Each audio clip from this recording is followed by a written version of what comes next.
Welcome to our first online lecture. This is CMN 246, week 6, and we're looking at fantasy and magic. There are two parts to this video, so here's part 1.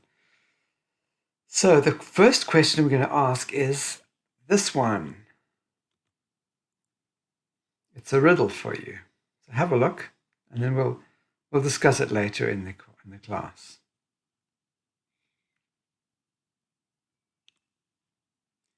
So, week 6, fantasy. We're going to look at 4 writers who put fantasy on the map and who reacted to each other. They wrote on top of each other. They wrote palimpsests.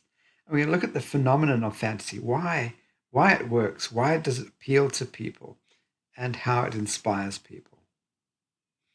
So the first question is, why fantasy? Now, here are all the answers, but maybe you've got your own answer too. Why, if you like fantasy, do you enjoy reading it or writing it? What is the appeal of something that's basically not true? And of course, there's a number of things. It could be escapism, like who wants to talk about the coronavirus? Let's escape, talk about something else. Or wish fulfillment. This is what I want the world to be like, or I want to be like. And it gives meaning.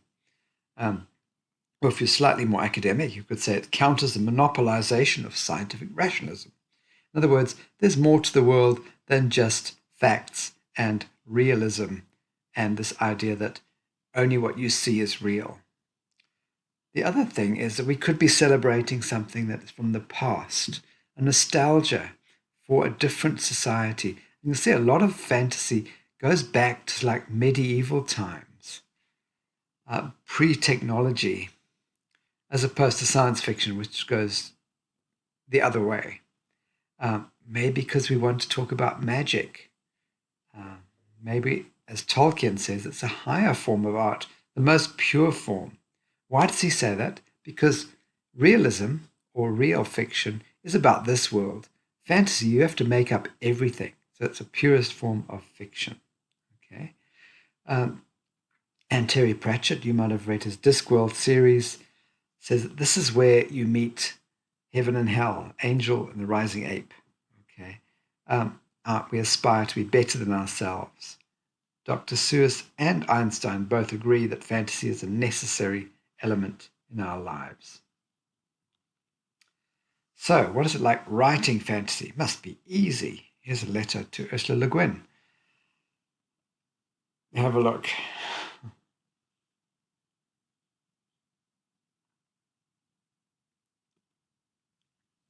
So what is fantasy? Again, Ursula Le Guin says, it's the natural, appropriate language for the spiritual journey and the struggle of good and evil in the soul. So this is how we talk about spiritual issues in our lives, by externalizing them and talking about other worlds. But fantasy has been the main genre in literature.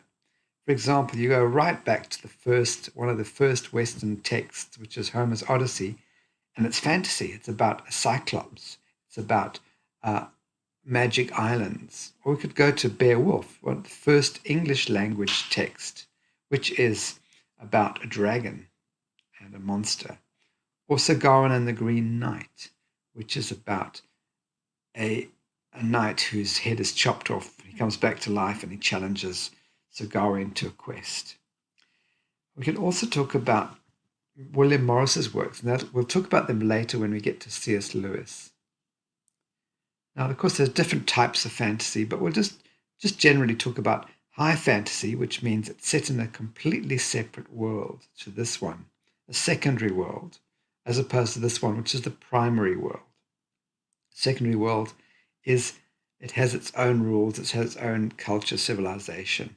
And of course, the 3 subtypes are, like the Lord of the Rings, for example, is set completely in the secondary world. The primary world, our world, doesn't exist. Or it could be a parallel.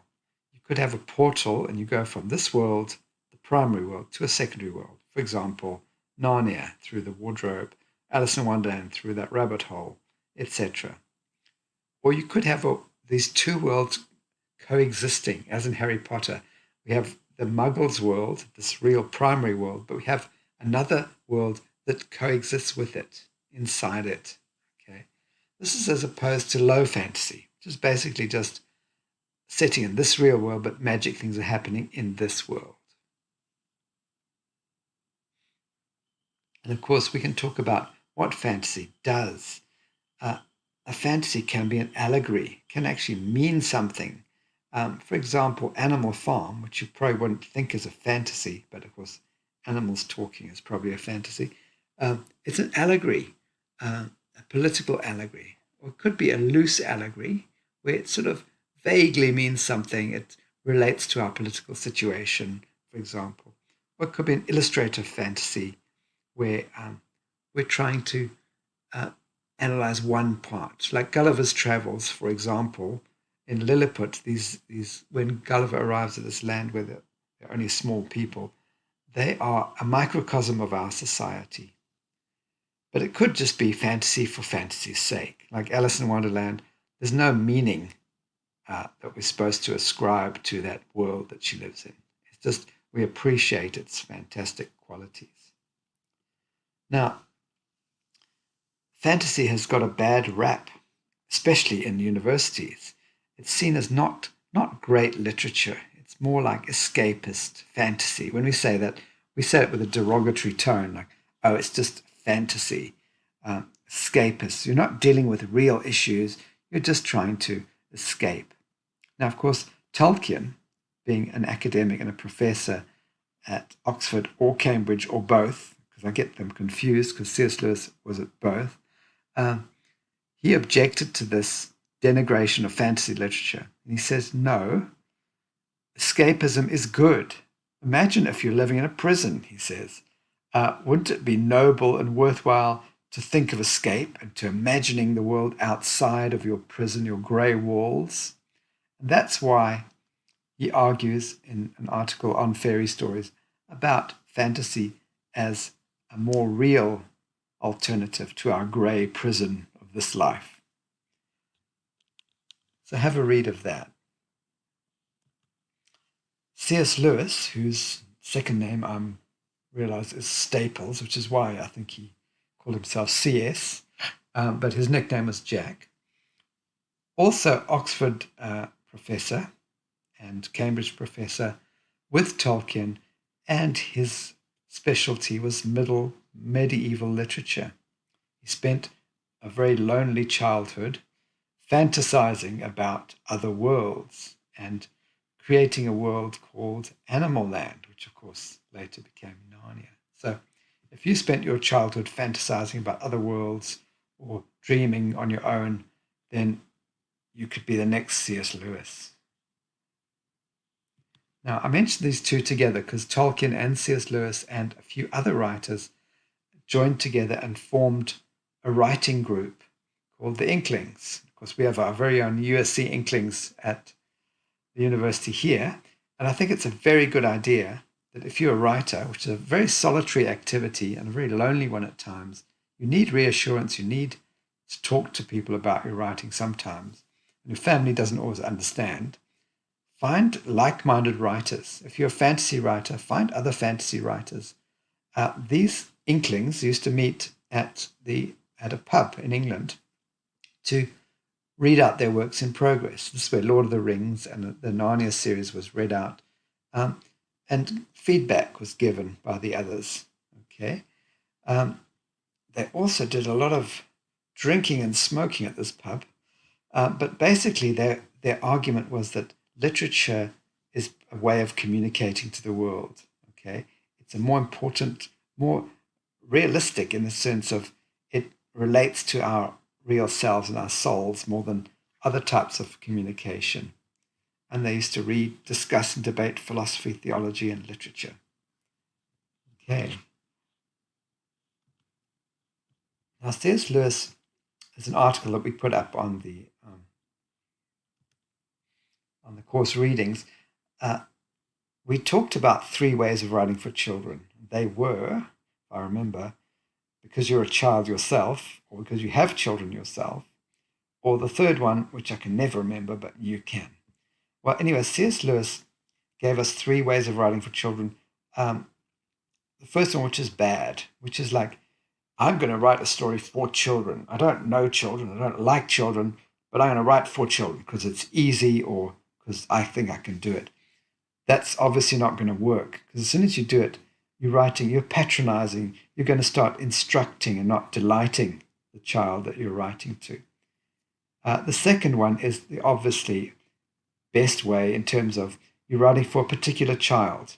So Narnia was written for a particular child, and that's why it works. Alice in Wonderland was written for a particular child. Okay, and why it's good is because children are honest and critical. If they don't like the story, they're going to walk away or show boredom or disinterest. So you have to write well if you're writing for a particular child. The third way is an interesting one. C.S. Lewis says that he writes because the genre is a good genre. Okay, in a child story, you can write fantasy, you can write things that you probably couldn't write in other genres. So he likes that genre to write for. Okay. So who did he write the Chronicles of Narnia for? A particular child called Lucy. And if you look at the beginning of The Lion, the Witch, and the Wardrobe, there's a letter addressed to Lucy. But of course, as he wrote the story for her, she grew up too quickly. So she was too old for the stories by the time he'd finished them. But then, of course, he says, we all have a second childhood. We'll go back and we read. So she reread these fairy tales again. Who was Lucy Barfield? She was his goddaughter, and she suffered from multiple sclerosis. And she said this, what a wonderful oasis of pleasure I have in this pretty terrible world, being recognized as Lucy. And it's interesting because we know most of the world knows who Lucy is, and she's the hero of the Narnia series. So he wrote the whole Narnia series for Lucy, and you can see she's the one who always sees Aslan. She's the one who's always right. She's the one who's the moral yardstick of the group, even though she's the youngest. So what we're going to do is I'm going to stop there, and in part 2, I'm going to talk about how C.S. Lewis wrote Narnia. So I'll see you in a few minutes.